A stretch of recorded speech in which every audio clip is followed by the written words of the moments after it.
Top posts presents, the best of, r/Askreddit. What is truly harder than it looks? I thought fighting would be relatively easy for me in terms of how tired I'd get since I'm a distance runner.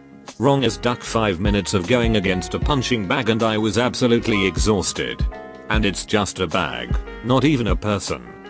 Fighting for real is actually even harder. Reason being that until you're experienced and confident, you tense up all sorts of muscles that aren't really needed in that situation right at that moment, burning energy and oxygen much faster than is warranted. I'm talking about competition sparring. The big difference I see between experienced fighters and myself really, is that the people I face are loose and relaxed, moving easily and gently. I'm tight as a drum. Every muscle taut and damp, ready to lash out with a kick or punch. And absolutely exhausted after 2 minutes. At which point my opponent carries the match. That'll improve with time, but right now it's an uphill struggle. That first ollie on my skateboard took forever to get down. Dude, just trying to ride a skateboard takes forever to get down. But when you start to figure things out, it becomes oh so satisfying. I could never figure it out and would fall off instantly if I managed to stand up on a skateboard, and then I just went skating with my cousin and learned it in a day, with barely even any help from him. IDK how? Might be the fault of falling enough times. Yoga. I tried a 20-minute beginner's yoga program yesterday. That stuff is not for scrubs. Agree, it looks so elegant and calming, and really it requires huge amounts of strength and control, and you'll be sweating and shaking. The beauty is it can be infinitely modified to suit any body type or ability, but a good program is always going to be tough. Yep. Acting. It's real apparent anytime I see an actor in a cameo role. They're cringe-why bad side by side with the professionals, even when playing themselves. Celebrity guests on Saturday Night Live were always great for this. You watch them mumble their lines with an awkward smile and realize that's how you would look in their place. Watch LeBron's first time hosting SNL, then train wreck. It's crazy how awful he was, and most athletes, and how far he's come. Walking naturally when being asked to do so. I hate being conscious of my walk cycle. Lol, I start making all of these micro adjustments every few strides. It's the worst when you're high. I always feel like I am shuffling around like a shuffleboard playing skeleton. I always trip over something that isn't there while walking high. Then I turn around and give it the stink eye. The surface of the pool when you jump off the diving board belly first. Physics is a My physics teacher always said I had potential. I shouldn't have wasted my energy on belly flops. Using scissors as a left-hander. Pro tip for my fellow lefties. When you gotta use right-handed scissors with your left, pull in with your thumb and push out with your bottom finger so the blades are forced against each other. Cuts way smoother, or at all. A big duck you to elementary school crafts. Edit, and duck the metal scissors that just bend your paper, and also the ones that literally just ducking shred it. Also duck you right-handed people, you'll never know the pain. Okay, I'm sorry, that's enough. Left here. When people go to shake my hand with their right, my brain has a minor panic attack. Being left-handed in general is harder than it looks in life. Drawing round circles by hand. Edit. I will not move the paper. Because what if you want to draw a circle on your desk? Up. Just draw a very detailed head and then erase all the details. Drumming. The thing with drumming is that depending on the style, the basics can get you very far. As a drummer, it's not terribly difficult for me to teach someone a really basic rock pattern and have them drum along to a song, especially if they already play an instrument. What I find sets a good drummer apart from someone who picked up some sticks and is pounding out a beat is understanding style, groove, consistency, and being able to pull more technically demanding beats if it works with the music, singing and drumming, and doing both well. Answering posts on Reddit. I'm always extremely scared of how people are going to respond to me. Will they think I'm an idiot and reply in a really snarky way? If I come on the app and see something like 3 messages, I get this deep anxiety and I think, oh god, who is going to be shouting at me now? And it's nearly always nothing of the sort.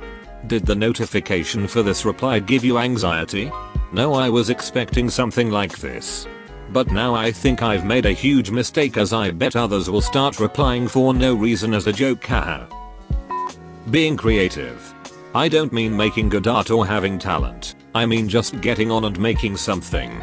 It's so easy to get stopped by a wall of self-doubt and the false notion that it's just too hard to create. It's so easy to be too self-conscious to start or give up partway through because you think you and your creation are just not good enough. I think creativity is too often directly connected to being artistic. You can creatively clean furniture or creatively solve complex database administration issues. Creativity in and of itself doesn't mean I made a pretty interesting evocative piece of art. Too many people beat themselves up over a lack of creativity when they may be demonstrating creativity in many other ways. Morning classes in college. Something about college makes you sleep so much longer even if you had the same schedule from high school.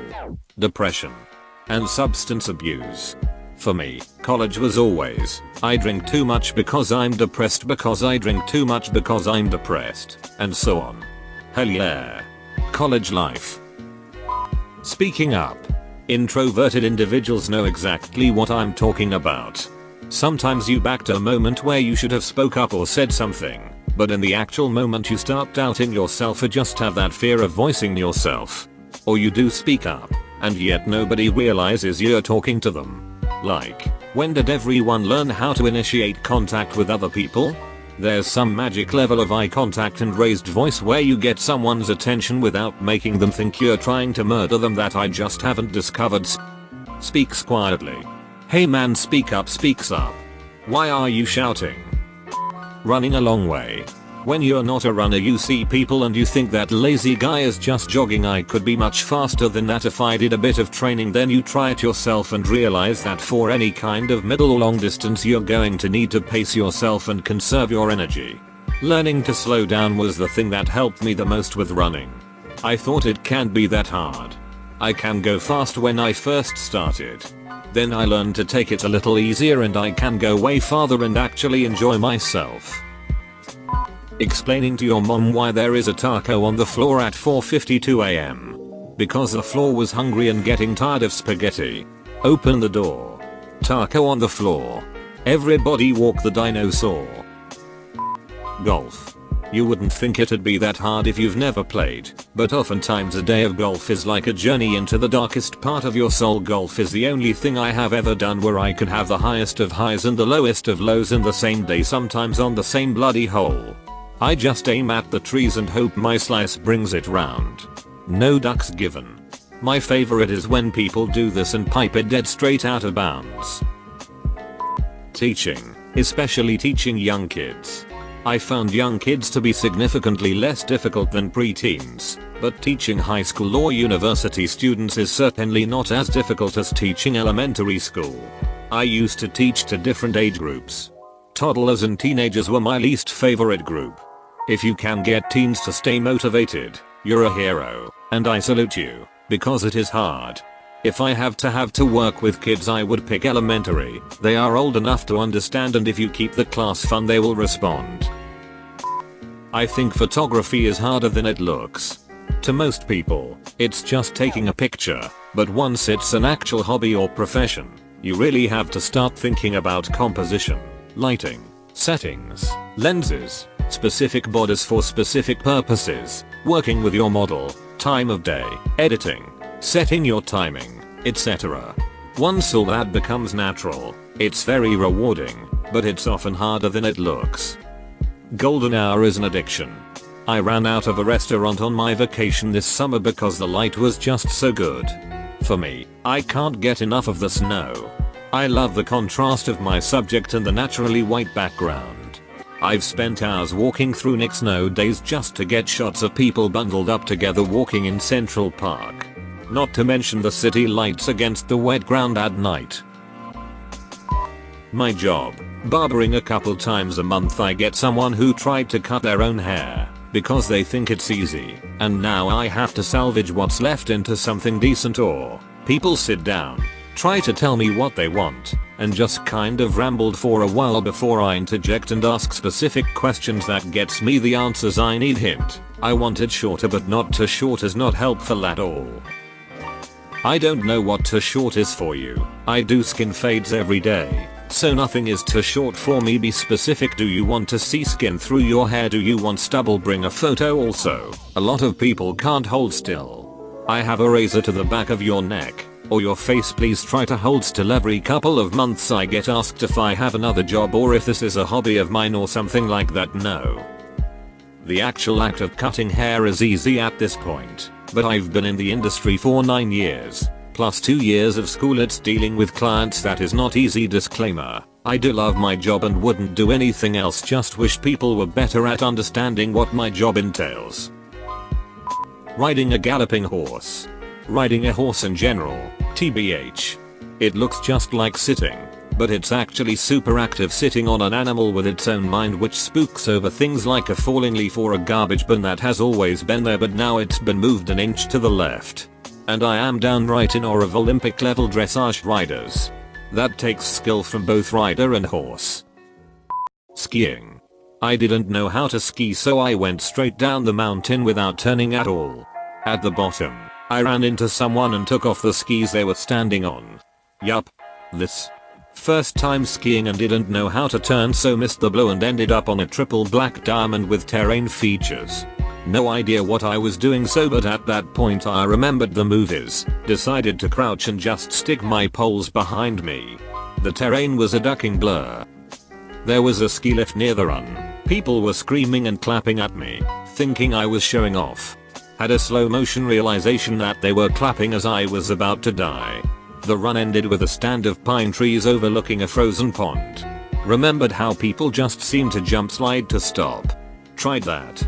Had a snap as my ankle popped, lost both of my poles and skis and did a sky flip into one of the pine trees with my ribs. Got up. Went and drank hot chocolate for the rest of the day duck skiing. Thank you for watching. Consider subscribing. And have a nice day.